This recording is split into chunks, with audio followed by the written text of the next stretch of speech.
Cinnamon looked out at the hillside above his villa. The olive trees were just becoming heavy with green fruit, but he couldn't see them. He was too distracted. He scratched his beard with the edge of the papyrus in his hand and made his decision. Cinnamon turned to the messenger who had carried the papyrus to him. "Tell my cousin I will do as he asks. I will send word to him when everything is ready." The messenger, a compact, muscular man wearing a military cloak and belt, but no armor, saluted and took his leave. Back down the hill, beyond the villa, Cinnamon could see the walls of the town of Epidamnus, with the roofs of the taller buildings, especially the basilica, visible above the line of the ramparts. Beyond that was the sea, dazzling blue in the bright afternoon light. Cinnamon had been acquiring land to the north of the city for quite some time, but he had just moved into the villa a little less than a year ago. He knew the place, though, from many visits. He knew the city's leading men and many of the common people as well. His reputation had opened doors all over, though these days he often had to reassure people he was in no danger, that he and the Emperor were on good terms and there was no reason to worry. After tomorrow, he might have reason to worry again. Hello and welcome to the Dark Ages podcast. Today's episode, Boldness Be My Friend.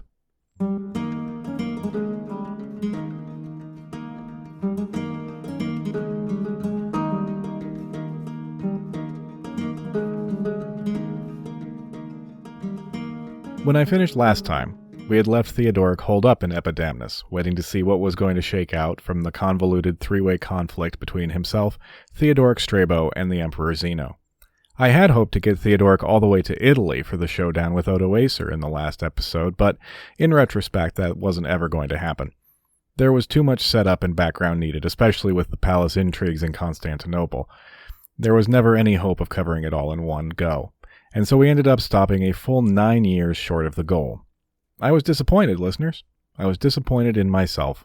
But then I got over it and realized that none of us are here for a sprint. If you all didn't want the details, you would have stopped listening a long while back. Maybe you did already stop listening, which poses some interesting philosophical and physics problems. The upshot is, this is a relatively short episode, but it is dense, ladies and gentlemen, like a fruitcake or a really good milkshake. It is a blizzard of places and names, and I will be producing some extra material to help navigate it all and posting them on the website. That website, of course, being darkagespod.com. I strongly encourage you to avail yourself of them. Links will be in the notes to this episode right where you would expect. What makes the episode so dense is the continuous round-robin of conflict and negotiation that Theodoric the Amal engaged in with Emperor Zeno between 480 and 488. Those years would see the Ostrogothic leader up, and they would see him down. The Goths would find a new homeland, and then abandon it, or be tossed off the next year. Ultimately, the whole thing came to a head, and Zeno opted for the leaf-blower strategy. That is, if you have a problem that you're having trouble with, you just turn it into your neighbor's problem, as loud as possible. At the end of this episode, the Ostrogoths will set out for their date with destiny in Italy, but the road they took getting there was made up mostly of detours. So get out a map. Onward. I want to back up a tiny bit to when Theodoric was on his way westward toward Epidamnus. To quote myself at the end of the last episode, somehow he tricked his way into the city. That little phrase was a consequence of rushing to get to a decent stopping point and keep the episode under 45 minutes.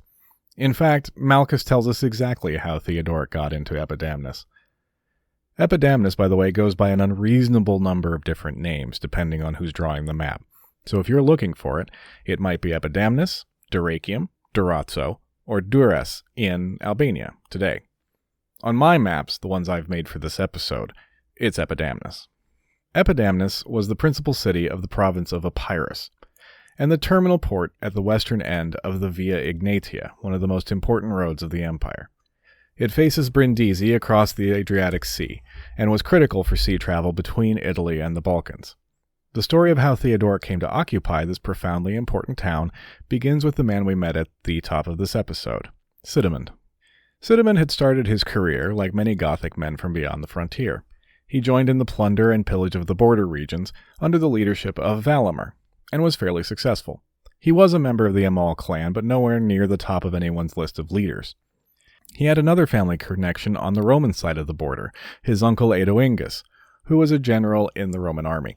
Cinnamon joined his uncle and served in that army with distinction, making other connections along the way. Soon, Cinnamon had built a reputation as a friend of the Romans, and his service began to bear tangible fruit. He built up estates in Epirus, which was handy when he fell afoul of Emperor Zeno and had to extricate himself from the capital when things heated up. It seems he wasn't in that much trouble, because he was able to work his way back into Zeno's good graces. Good enough, at least, that when Cinnamon told the people of Epidamnus, with its 2,000-man garrison, that the emperor had ordered an evacuation to make room for approaching Ostrogoths, they believed him.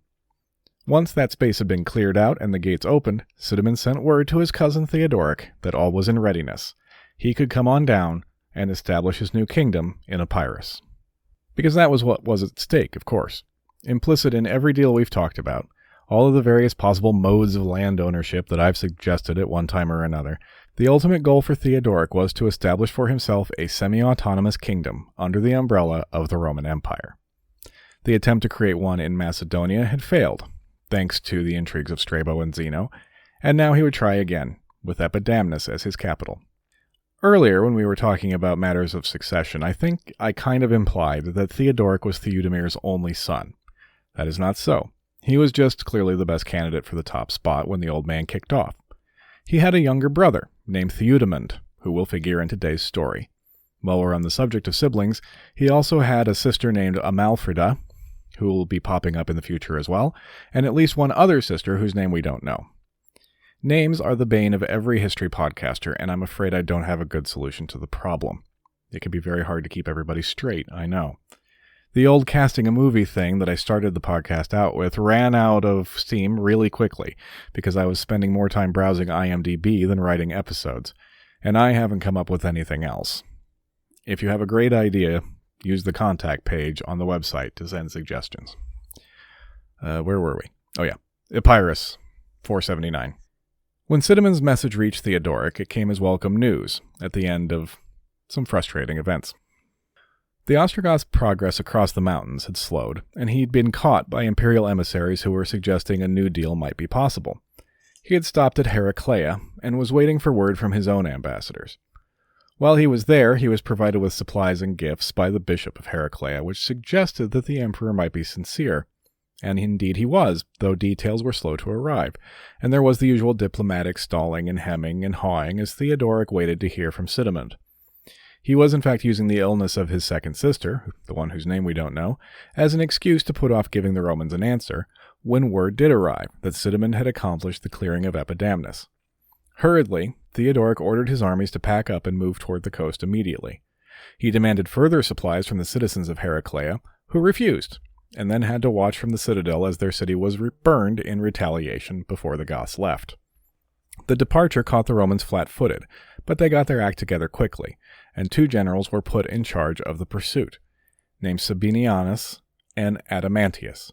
Sabinianus's attitude was that those who could kick ass should kick ass, while Adamantius would have agreed with Churchill, jaw is always better than wah-wah.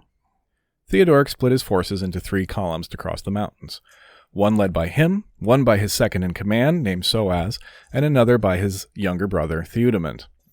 Amalfrida and their mother were in Theudemund's column. The next city along the road was called Lynkidnus, on what is now Lake Ohrid in North Macedonia. This city was well supplied and well defended, and had already heard about Theodoric's little tantrum in Heraclea, so the Goths were forced to move on. All along the way, messages flew between Theodoric and the Romans, and it seemed that Adamantius's more pacific approach might win out.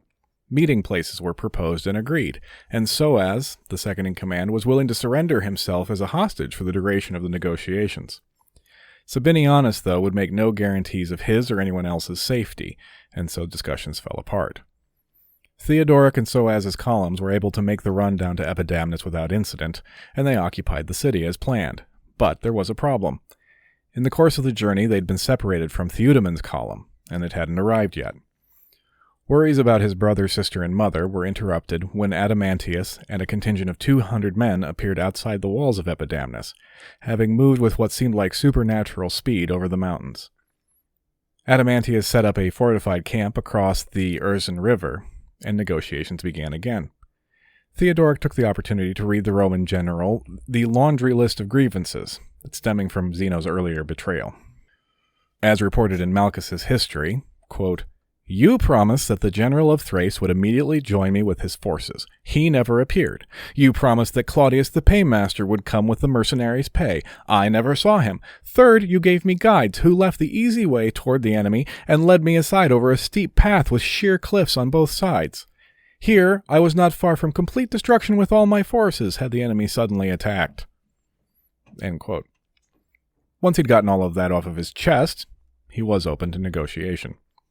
His first proposal was to leave his non-combatants someplace of the emperor's choosing, and take his 6,000 men, and, quote, "the Illyrian troops and whatever others the emperor would send, and he would destroy all of the Goths in Thrace on the condition he be made commander-in-chief and received as a citizen to live in the Roman manner."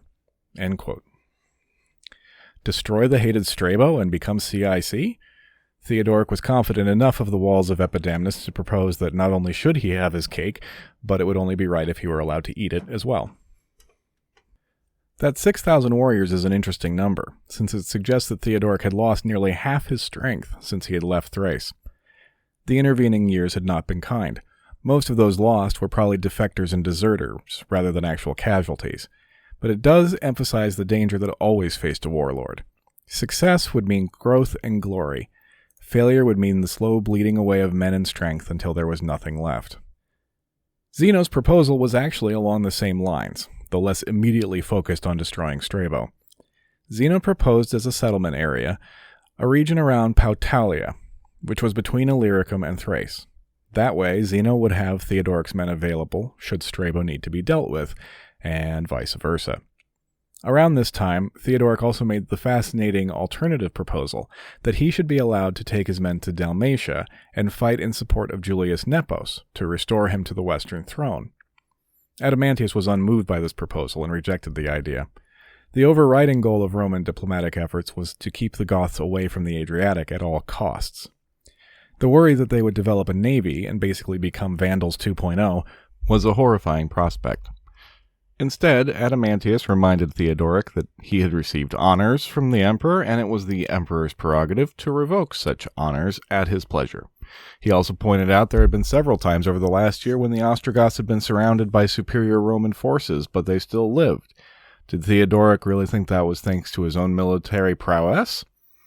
No, Zeno was allowing him to live because he believed the young king had potential, if only he would get out of his own way. The lands that were being proposed around Pautalia were sparsely populated and fertile, and the Goths would be able to settle there with little opposition and feed themselves easily and well. Regardless, under no circumstances would they be permitted to remain in Epirus, and insisting on it would bring the might of the empire down on their heads. It is possible that rumors of Theodoric's proposal to fight for Julius Nepos made their way back to Odoacer, and that is what triggered the assassination of Julius Nepos in the following year. Though it's more likely in my mind, and this is my own personal speculation, that there was already some kind of plan in the air which both Theodoric and Odoacer caught the scent of. Theodoric saw an opportunity, and Odoacer saw a bud which needed to be nipped. We'll never really know. Either way, obviously nothing came of the plan at the time. Theodoric was interested in the Pautalia deal, and accepted the offer in principle. But where do we find the devil? That's right, in the details. He asked to be allowed to winter in Epirus. His army was exhausted, and he couldn't ask them to make another trek across the mountains so late in the year. He also wanted to know where he could leave his non-combatants while he and his warriors went and secured the area around Pautalia, and the Romans were non-committal on it. Theodoric needed a deal, and soon.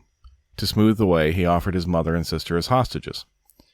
But he didn't actually have them at the time, since they were still in the mountains with Theudemann's lost column, which turned out to be Theodoric's Achilles' heel. Sabinianus, the more hawkish of the two Romans, made his move. He caught and cut off Theudemann's contingent and took many prisoners. Theudemon managed to escape with the two royal women, but only by abandoning his men in a truly shameful way, even breaking a bridge behind him and ensuring their capture. Theudemon had been passed over for the kingship for good reason, it seems. Sabinianus now dictated Roman policy, and negotiations were abruptly halted. Things might have ended right then and there for Theodoric had Sabinianus pressed his advantage. Instead, he consolidated his forces, gathering to him a contingent led by another Romanized Goth named Gento, as well as regular forces of Epirus and an Illyrian army led by Hunulf, the brother of Odoacer. All of that took time, and Theodoric was able to stay out of trouble and keep his army together through 480. And then the wheel of fortune turned again, and Theodoric emerged from his sudden crisis as suddenly as he had fallen into it. In 481, Sabinianus was a victim of court intrigue and lost his command. The same year, Theodoric Strabo died, and all at once 2 of the 3 greatest obstacles to Theodoric's continued survival were removed, by luck or fate or divine intervention. I say 2 out of 3 because Zeno wasn't going anywhere. But the removal of the aggressive Sabinianus and Theodoric Strabo changed everything. By the way, I don't know what happened to Sidamund, the man who gotten Theodoric into Epidamnus. That story is only attested by Malchus of Philadelphia, and he doesn't share the information. I presume he joined Theodoric for further adventures, but I can't say for sure. Let's close the door on Theodoric Strabo before we move on. While Theodoric and his Ostrogoths were struggling, Strabo and his Thracian Goths had been generally on the way up. They were George and Elaine, for those listeners with a sharp memory for 90s TV. I suppose Zeno would be Jerry in this analogy. Lord, punch me in the face. In Theodoric's absence, Strabo received money to pay his 13,000 men, along with command of some units of regular troops, which swelled his army to 30,000, along with being reappointed as Magister Militum. He was strong enough to pose exactly the kind of threat that Zeno had been worried about all along now. With no local counter available, Zeno was compelled to bring in outside contractors. He recruited a contingent of Bulgars from the steppes to move against the Thracians and try and keep them under control. This is the first ever mention of the Bulgars, the Turkic steppe people, who would eventually, of course, become Slavicized and give their name to Bulgaria. That's all quite a ways off, though. Strabo drove these Bulgars off and marched toward Constantinople, in retaliation for being attacked in the first place, and to make the usual points about strength and necessity, and so on. I wonder, at some point, did the citizens of Constantinople start to treat the approach of all these armies like spring weather?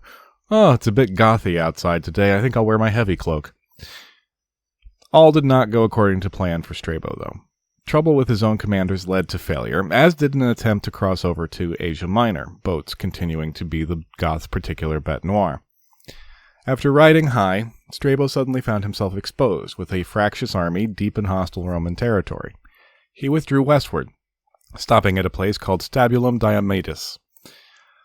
A new horse had been presented to him, and Strabo was breaking in the new mount when he was thrown from the saddle.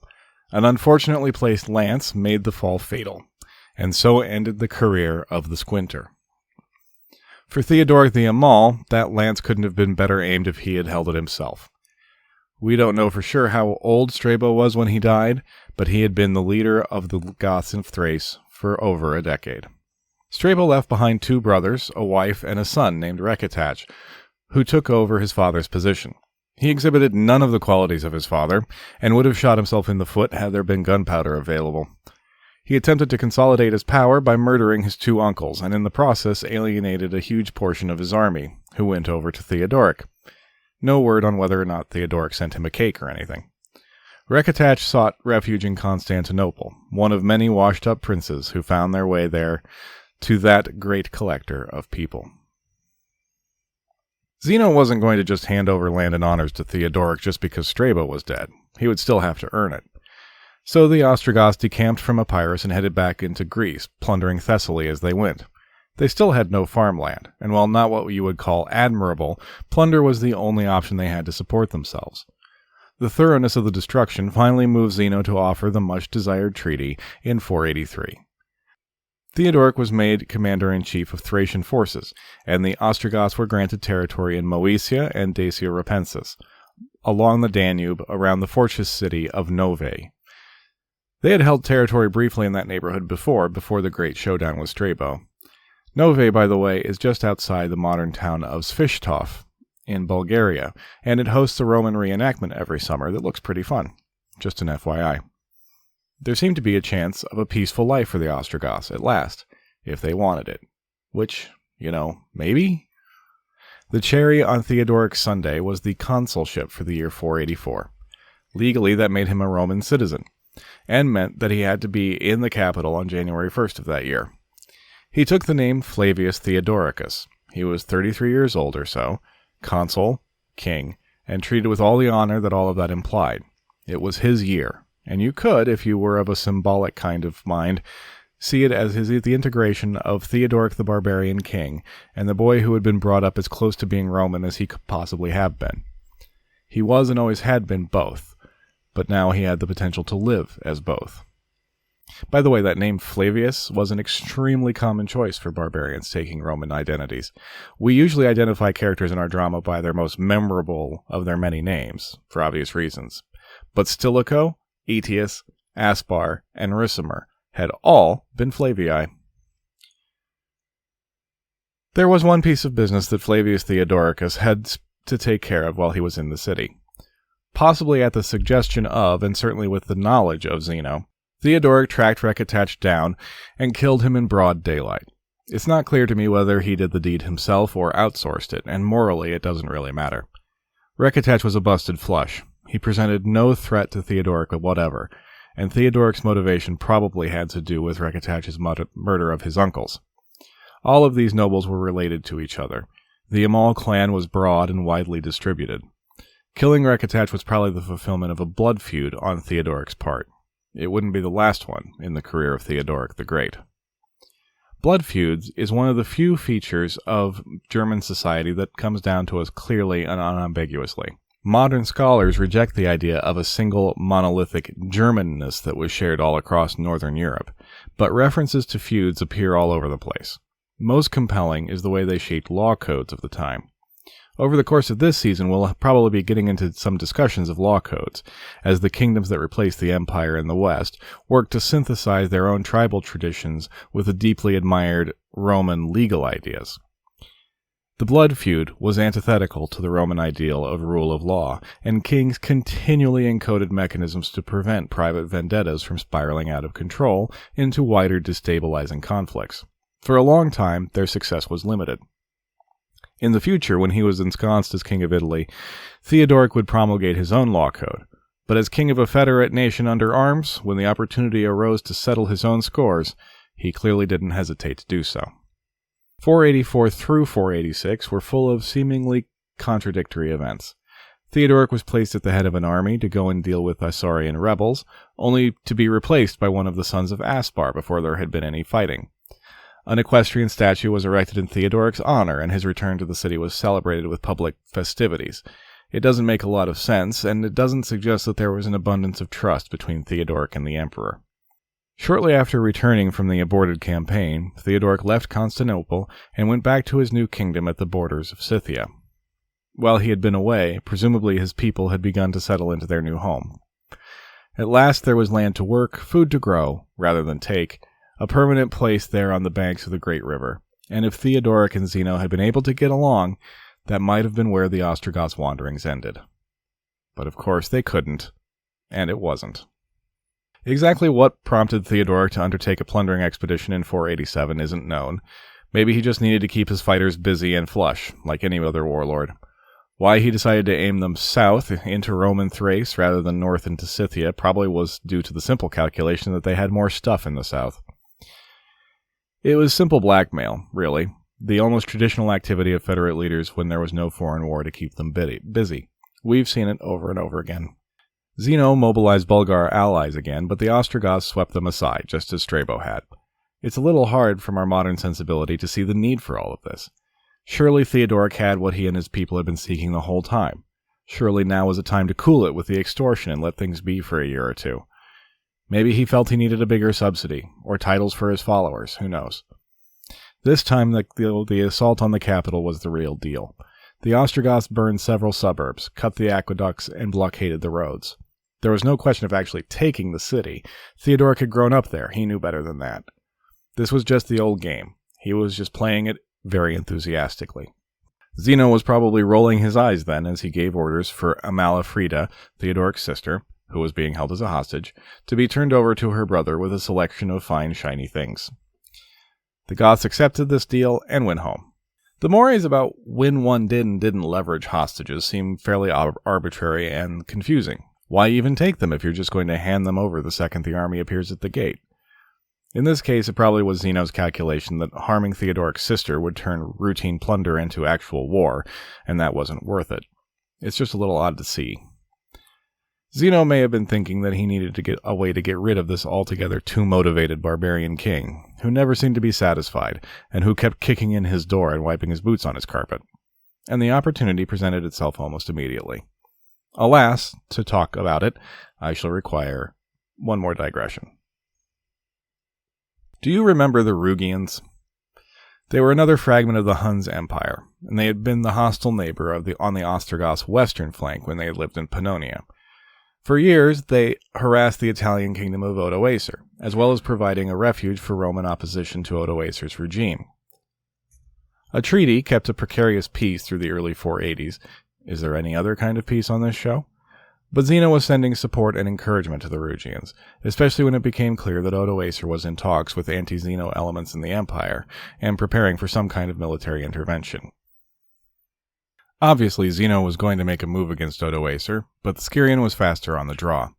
He interpreted a civil conflict in the Rugian royal family as a breach of the treaty and attacked the Rugian kingdom in the fall of 487. The Rugians were defeated quickly, their king Philethius and his queen captured and executed in Italy. Their son, Frederick, escaped and attempted a counter-assault, but was chased off. This was the war that spelled the end of St. Severinus' religious community, which in truth doubled as an anti-Odoacer rebel cell. I've talked about it before, so I won't go into it all again, except to say that after their departure, that section of Noricum between the river Enns and the Vienna woods would become a no-man's land, used mainly for military staging, and would remain so for 500 years. Frederick and the men left to him retreated down the Danube, into Roman territory, and right into the Ostrogoths. They met no resistance to the move from the Romans. Indeed, Theodoric welcomed them with open arms. It's possible, more than possible, really, that Zeno had quietly made arrangements on behalf of his Rugian clients. It's also possible the whole thing simply provided a handy casus belli for Theodoric and Zeno to mount an attack on Odoacer in Italy. The quickness with which an agreement between Theodoric and Zeno was hammered out after the Rugians' arrival suggests that this whole plan had been in the works for some time. In that agreement, it was stipulated that, quote, after the defeat of Odoacer, Theodoric, in return for his efforts, was to rule Italy for the emperor until he arrived in person. End quote. I think you'll agree there is some wiggle room in that wording, if it is reported to us accurately. It will become an issue in the future, I assure you. So Theodoric gathered up his Ostrogoths, en masse, again.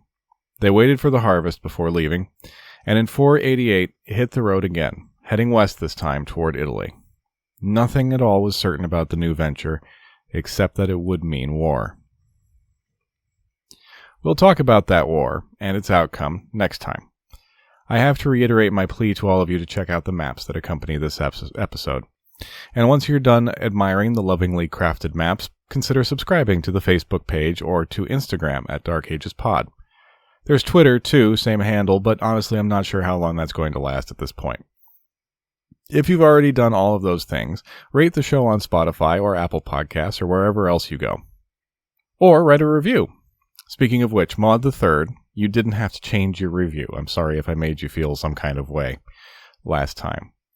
And lastly, if you want to support the show in a monetary kind of way, you can do it at ko-fi.com/darkagespod.